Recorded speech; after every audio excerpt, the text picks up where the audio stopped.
Pemirsa, fenomena rojali atau rombongan jarang beli yang kembali marak di pusat perbelanjaan menjadi indikator nyata lemahnya daya beli masyarakat. Istilah ini merujuk pada kelompok masyarakat yang datang ke mal beramai-ramai tapi minim melakukan transaksi belanja. Fenomena rojali, rombongan jarang beli yang kembali marak di pusat perbelanjaan menjadi indikator nyata lemahnya daya beli masyarakat. Istilah ini merujuk pada kelompok masyarakat yang datang ke mal beramai-ramai tapi minim melakukan transaksi belanja. Hal ini sekaligus menjadi tantangan serius bagi sektor retail dan usaha mikro kecil dan menengah di tengah ketidakpastian ekonomi nasional. Dalam program Market Review IDX Channel, Ketua Umum Asosiasi Pengelola Pusat Belanja Indonesia Alphonsus Wijaya mengatakan, fenomena rojali bukanlah hal baru, namun intensitasnya sangat tergantung pada kondisi ekonomi rumah tangga. Meski daya beli melemah, tingkat okupansi pusat perbelanjaan nasional hingga paruh pertama 2025 tetap berada di kisaran 80 hingga 85%. Alphonsus optimis kondisi ini bersifat sementara. Transaksi di mal diyakini bakal kembali membaik seiring pulihnya konsumsi masyarakat. Rojali ini selalu terjadi sepanjang waktu begitu di pusat perbelanjaan begitu. Hanya saja memang intensitasnya ataupun jumlahnya yang selalu berubah dari waktu ke waktu begitu ya. Jadi kan seperti kita ketahui pusat perbelanjaan itu fungsinya bukan hanya sekedar sebagai tempat belanja saja, tetapi ada faktor fungsi-fungsi lain seperti edukasi, pendidikan, hiburan dan sebagainya begitu ya. Alphonsus memperkirakan industri pusat perbelanjaan tetap akan tumbuh tahun ini meski hanya mencatat pertumbuhan 1 digit atau di bawah 10%. Tim Liputan IDX Channel. Sementara itu pemirsa, dalam program Market Review IDX Channel, Ketua Dewan Pengawas Asosiasi Pengusaha Retail Indonesia atau APRindo, Jimmy Gani mengungkapkan kinerja sektor retail di tahun 2025 menunjukkan dinamika yang cukup menantang. Ya, ada pun beberapa kategori seperti makanan, minuman, dan kebutuhan pokok menunjukkan kinerja yang positif, sementara sektor sandang gaya hidup mengalami penurunan. Jimmy mengungkapkan strategi yang dilakukan para peritel agar penjualan berangsur pulih salah satunya melakukan omni-channel, yakni strategi yang menawarkan pengalaman pelanggan di seluruh retail fisik dan digital. Pelanggan dapat menghubungi pengecer melalui toko fisik, situs web, kemudian aplikasi seluler, media sosial atau melalui pesan instan. Jimmy juga menyoroti dalam beberapa tahun terakhir ini banyak perusahaan retail yang gulung tikar. Menurutnya hal tersebut disebabkan oleh sejumlah tantangan seperti pelemahan daya beli masyarakat dan transformasi digital. Memang perlu inovasi, adopsi digital, serta optimalisasi dari kanal penjualan omnichannel yang menjadi faktor penting sehingga kinerja retail secara nasional ini bisa kita jaga. Tapi memang kata kunci tadi adalah challenge ya, it's a challenge, menantang gitu, sehingga perlu inovasi dari masing-masing. Pemirsa, Badan Pusat Statistik melaporkan jumlah penduduk miskin di Indonesia per Maret 2025 turun sekitar 210.000 jiwa dibandingkan September 2024 yang tercatat sebanyak 24,6 juta orang. Penurunan angka kemiskinan ini lebih banyak didorong di wilayah pedesaan, sementara kemiskinan di wilayah perkotaan justru mengalami peningkatan persentase penduduk miskin dari 6,66% menjadi 6,73%. Direktur Eksekutif KOR Indonesia Muhammad Faisal meminta pemerintah untuk segera menekan jumlah masyarakat yang menganggur di kota, yang menjadi salah satu penyebab naiknya kemiskinan perkotaan.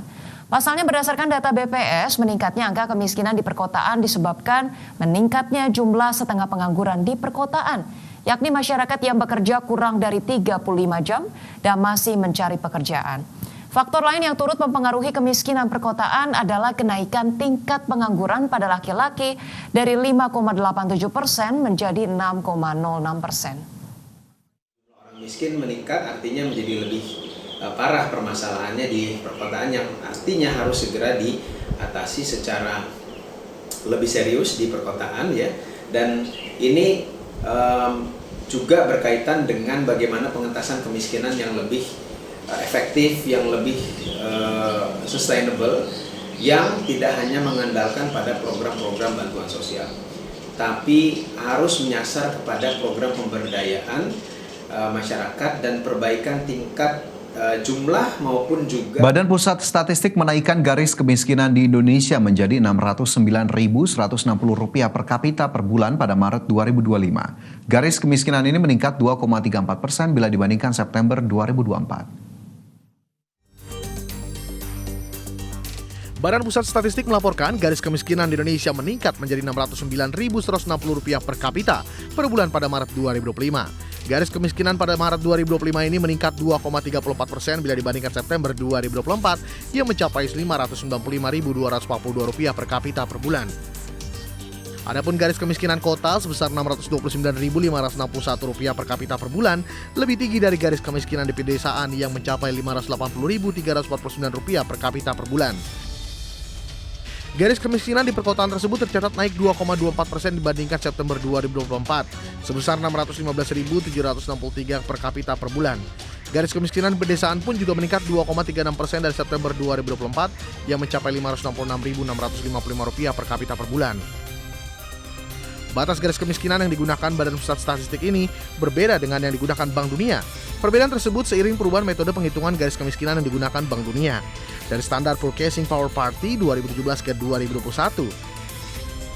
Perubahan metode penghitungan tersebut membuat garis kemiskinan negara berpendapatan menengah atas termasuk Indonesia naik dari $6,85 menjadi $8,3 per orang per hari atau setara Rp1,51 juta per orang per bulan. Dari Jakarta, tim liputan IDX Channel. Masih di Prime Market Highlights, pemirsa, Badan Pusat Statistik mencatat pada Maret 2025 jumlah penduduk miskin di Indonesia mencapai 23,85 juta orang atau turun 200 ribu dibandingkan dengan kondisi pada September 2024. Ya, hal ini tercatat terendah sejak 2 dekade terakhir.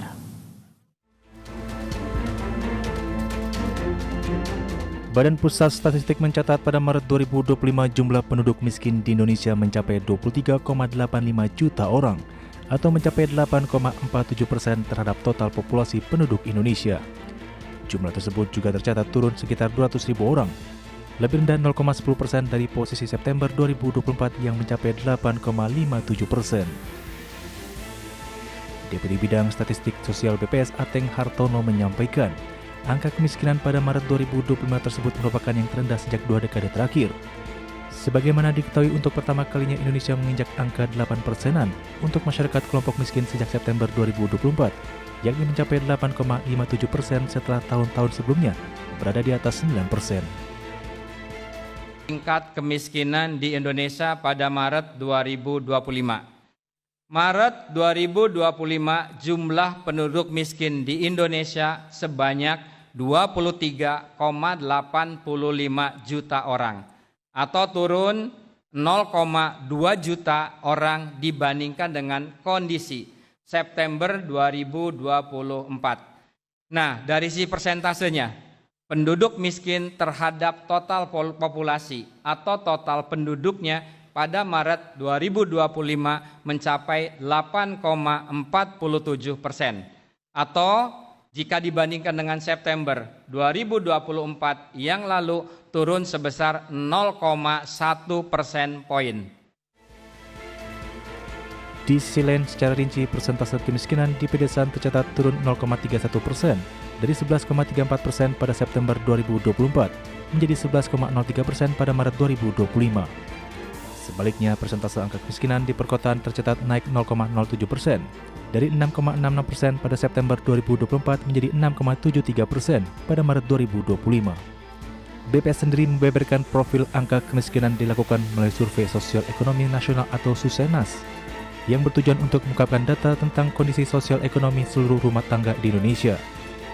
Jumlah sampel SUSENAS pada Maret 2025 dilakukan kepada 345.000 rumah tangga yang tersebar di 38 provinsi dan 514 kabupaten kota.